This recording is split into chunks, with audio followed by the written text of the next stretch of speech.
नमस्ते। आज के इस एक्सप्लेनर में हम एक ऐसे ब्रांड की बात करने वाले हैं जो कभी बिल्कुल खत्म होने की कगार पर था, लेकिन आज एक ग्लोबल पावर हाउस बन चुका है। जी हाँ, हम बात कर रहे हैं रॉयल एनफील्ड की। एक ऐसा अप्रत्याशित सांस्कृतिक भूकंप जिसने पूरी मोटरसाइकिल इंडस्ट्री को हिलाकर रख दिया है। तो बिना किसी देरी के चलिए सफर की शुरुआत करते हैं। शुरुआत करते हैं सीधे इस एक चौंका देने वाले नंबर से, 1.24 मिलियन। रॉयल एनफील्ड ने सिर्फ एक ही वित्तीय वर्ष में 12,40,000 से ज्यादा मोटरसाइकिलें बेची हैं। इस अविश्वसनीय सेल्स ने आयशर मोटर्स के मार्केट कैप को $21 बिलियन के पार पहुंचा दिया है। और जरा सोचिए, सिर्फ सितंबर 2025 में ही इन्होंने 1,24,328 यूनिट्स बेचकर एक नया ऐतिहासिक रिकॉर्ड बना डाला। सच में कुछ तो बहुत ही अभूतपूर्व हो रहा है यहाँ।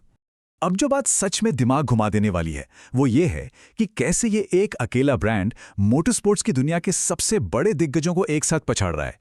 Harley Davidson, BMW, Triumph, KTM और डुकाटी, इन सभी के ग्लोबल सेल्स को अगर एक साथ मिला भी देना तो भी रॉयल एनफील्ड का ये 1.24 मिलियन का आंकड़ा उन सब पर भारी पड़ता है। ये वाकई में हैरान करने वाला है। Section 1, the ultimate corporate turn around bet. इस शानदार जीत को पूरी तरह समझने के लिए हमें थोड़ा पीछे साल 2000 में जाना होगा। एक ऐसा दौर जब ये कंपनी लगभग खत्म होने वाली थी। उस समय हालात बहुत ही खराब थे। 6,000 यूनिट्स की क्षमता वाली फैक्ट्री से हर महीने मुश्किल से 2,000 बाइक्स बिक रही थीं।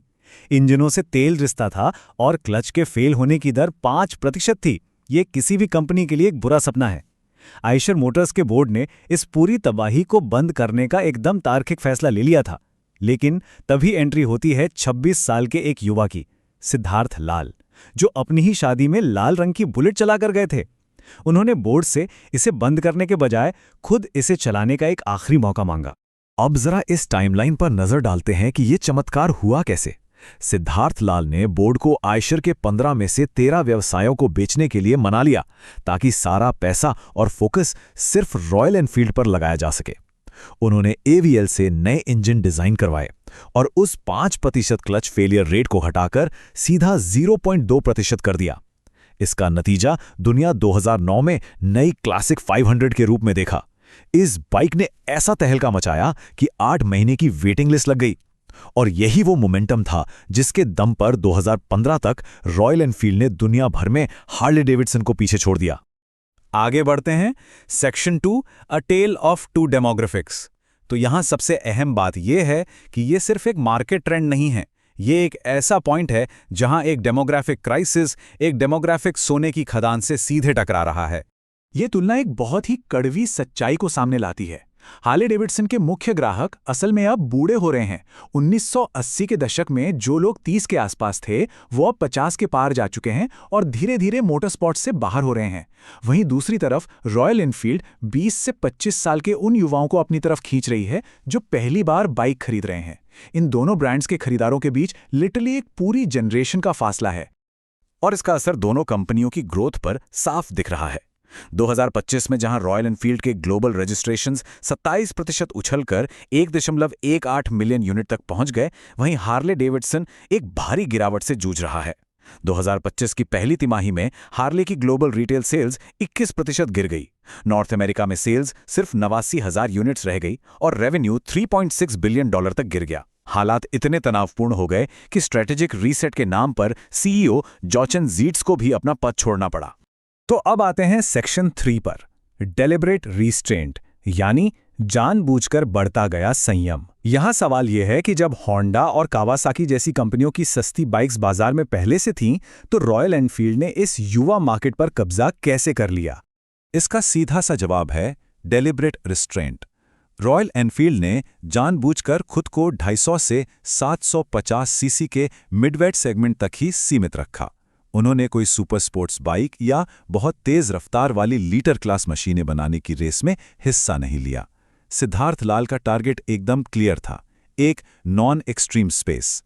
उन्होंने ऐसी मोटरसाइकिलें बनाई जो क्लासिक फील तो पूरी देती हैं, लेकिन राइडर को अपनी ताकत से डराती नहीं हैं। विकसित देशों की उन 200 हॉर्स पावर वाली मशीनों से इन्होंने खुद को एकदम दूर रखा। और यहीं पर इनकी प्राइसिंग स्ट्रैटेजी गेम चेंजर साबित होती है। रिव्यूअर्स तक का कहना है कि महज 30% कीमत पर एक ट्रायम्फ बोनविले का 90% एक्सपीरियंस मिल जाता है। सोचिए, इनकी पूरी लाइनअप $7,500 से कम की है। हंटर 350 की कीमत सिर्फ $4,199 है और लिक्विड कूलिंग और शोआ सस्पेंशन के साथ आने वाली नई हिमालयन 450 सिर्फ $5,999 की है। अब इसकी तुलना $14,000 से ऊपर की हार्लेस सॉफ्टेल या $8,500 से $9,300 की होंडा और यामाहा से करें तो ये प्राइसिंग कंपटीशन को लगभग पूरी तरह खत्म कर देती है। Section 4 the analogue motorcycle movement. देखिए, सिर्फ सस्ती कीमत से इतनी बड़ी कामयाबी नहीं मिलती। सतह के नीचे एक बहुत बड़ा कल्चरल शिफ्ट हो रहा है जिसे हमें समझना होगा। आजकल एक बहुत ही दिलचस्प ट्रेंड देखने को मिल रहा है।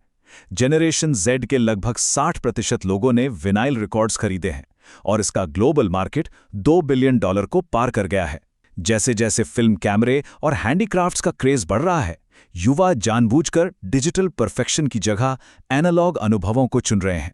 और सच कहूं तो रॉयल एनफील्ड असल में एक विनाइल रिकॉर्ड का मोटरसाइकिल वर्जन ही है। ये सिर्फ कोई कहावत नहीं है, बल्कि आज की हकीकत है।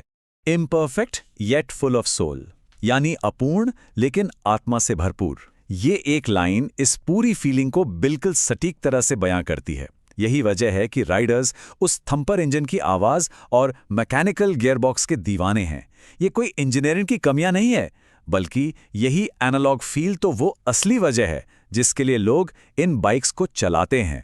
आज की बाइक्स में जो हद से ज्यादा टेक्नोलॉजी आ गई है, लोग अब उससे थक रहे हैं। एक तरफ BMW 10.25 इंच की भारी भरकम स्क्रीन्स दे रहा है, होंडा की बाइक्स में 25-25 बटन्स हैं, और यामाहा को तो अमेरिका में अपना एक हाईटेक मॉडल हटाकर एक सिंपल मॉडल लाना पड़ा क्योंकि लोगों को वो सब चाहिए ही नहीं था। जब बाकी प्रीमियम ब्रांड्स अपनी बाइकों में 14 इलेक्ट्रॉनिक राइडर एड्स और रडार क्रूज कंट्रोल भर रहे थे, रॉयल एनफील्ड ने जानबूझकर अपनी सादगी को बनाए रखा।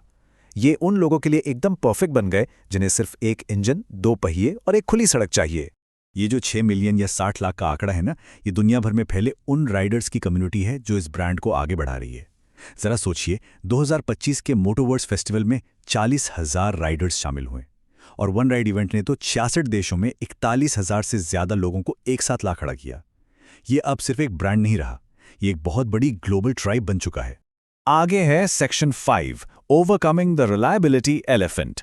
अब इस एक्सप्लेनर को पूरी तरह निष्पक्ष रखने के लिए हमें उस कड़वे सच पर भी बात करनी होगी जिसे इग्नोर नहीं किया जा सकता, और वो है अतीत में रॉयल एनफील्ड की रिलायबिलिटी या विश्वसनीयता की बड़ी समस्याएं, जैसे मीटियर के गियरबॉक्स का लॉक होना या वो भयंकर वाइब्रेशंस। हालांकि हाल ही में 3 रिकॉल हुए हैं, लेकिन इस बात से बिल्कुल इनकार नहीं किया जा सकता कि इस ब्रांड ने अपनी क्वालिटी में जबरदस्त सुधार किया है। यूके के इंजीनियर्स की मदद से आया 2020 का जे प्लेटफॉर्म गेम चेंजर साबित हुआ। इसने वाइब्रेशंस को लगभग खत्म कर दिया, जिसे वाटर ग्लास टेस्ट से भी साबित किया गया। अमेरिका में खुले नए सेंटर ने वारंटी क्लेम्स को 90% तक गिरा दिया, और सबसे बड़ी बात, 2025 की जेडी पावर स्टडी ने भारत में इनिशियल क्वालिटी में रॉयल एनफील्ड को नंबर 1 रैंक दिया है। अब इनमें प्रति 100 वाहनों पर सिर्फ 68 समस्याएं पाई जाती हैं, जो कि 86 के इंडस्ट्री एवरेज और होंडा जैसे ब्रांड से भी कहीं बेहतर है। फाइनली आते हैं सेक्शन 6 पर, 8 फोर्सेस ऑफ सक्सेस। इन सभी बातों को अगर हम एक साथ जोड़ें तो 2028 तक 2 मिलियन यूनिट्स के विशाल मैन्युफैक्चरिंग एक्सपेंशन का जो प्लान है, उसे कई सारे कल्चरल फोर्सेस का जबरदस्त सपोर्ट मिल रहा है। ये 8 ताकतें असल में हैं क्या? एनालॉग ऑथेंटिसिटी, हद से ज्यादा कॉम्प्लेक्सिटी का विरोध, महामारी के बाद बाहर घूमने की अचानक बढ़ी हुई चाहत, प्रीमियम ब्रांड्स का आम लोगों की पहुंच से बाहर हो जाना, बेहतर होती इंजीनियरिंग, शानदार कम्युनिटी मार्केटिंग और 125 साल की वो हेरिटेज जिसे रातों रात नहीं बनाया जा सकता। रॉयल एनफील्ड अचानक से एक महान ब्रांड नहीं बना, बल्कि वो एक ऐसे यूनिक कल्चरल मोमेंट के लिए बिल्कुल राइट ब्रांड बन गया, जहां आज के खरीदार कुछ ऑथेंटिक, अफोर्डेबल और सुलभ चाहते हैं। तो जाते जाते एक बड़ा सवाल ये उठता है, क्या रॉयल एनफील्ड के ग्लोबल मिडवेट सेगमेंट पर पूरी तरह हावी होने से पहले कोई और कंपनी उनकी बराबरी कर पाएगी? उनका फ्लाइंग फ्लीट इलेक्ट्रिक प्लेटफॉर्म जल्द ही आने वाला है और 750 सीसी के मॉडल्स भी टेस्टिंग में देखे गए हैं। ये एक ऐसी सच्चाई है जो पूरी इंडस्ट्री को ये सोचने पर मजबूर कर रही है कि क्या अब उन्हें चुनौती देने में बहुत देर हो चुकी है?